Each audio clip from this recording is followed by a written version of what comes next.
Vamos lá. Caso houvesse somente a componente Vx, sendo ela perpendicular ao campo, a trajetória da partícula seria um movimento circular uniforme. Então, quando nós temos apenas uma componente, no caso só fosse Vx, nós teremos uma força perpendicular a este plano, a força de 90 graus em relação ao vetor indução magnética. Em consequência disso, nós observaremos um movimento circular. Se ao invés de termos apenas a componente Vx, nós tivéssemos apenas a componente Vy, o que aconteceria? Sendo ela paralela ao campo, a trajetória da partícula seria um movimento retilíneo uniforme. Então, a força Vx ela faz com que a partícula faça um movimento, ela realiza um movimento circular, e a componente Vy faz com que a minha carga realize um movimento retilíneo.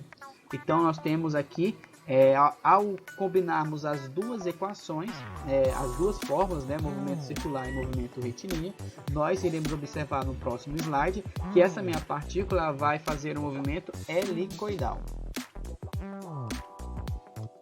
Então, nesta situação 3, quando o ângulo não é de 0, nem 180 e nem 90 graus, nós juntamos estes conceitos, pois ao decompormos a velocidade, ela vai ter uma componente que sempre será perpendicular e outra componente que sempre será paralela ao campo magnético. Com isso, fará com que a minha carga que está em movimento, ela realize simultaneamente um movimento circular e um movimento retilíneo. Ao juntarmos esses dois movimentos, acontecerá o quê? Acontecerá que a minha partícula ela vai realizar um movimento helicoidal. A composição de um movimento circular com um movimento retilíneo em planos perpendiculares entre si resulta em um movimento helicoidal, como é que nós podemos observar nesta imagem.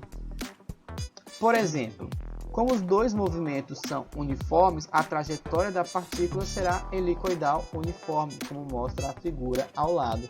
Nós teremos um movimento no eixo vertical, onde esse movimento no eixo vertical ele será basicamente retilíneo, e teremos um movimento circular no eixo X. Ao juntarmos os dois movimentos, nós temos que essa minha partícula ela vai realizar um movimento helicoidal, ou também podemos considerar um movimento solenoide ou um movimento em formato de aspiral circular.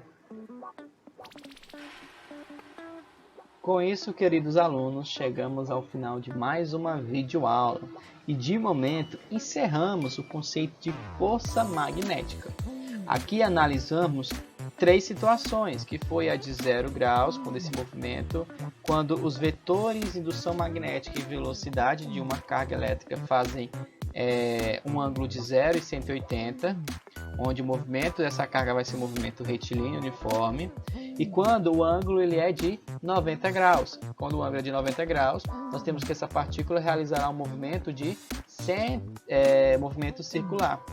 Já quando a minha carga ela está em movimento com velocidade que faz um ângulo com um vetor de indução magnética que não é nem 0, nem 180 e nem 90 graus, ela vai juntar esses dois conceitos de movimento uniformemente retilíneo e movimento circular uniforme. E ao juntarmos esses dois movimentos, nós temos o conceito de movimento helicoidal, como se fosse um solenoide, ok?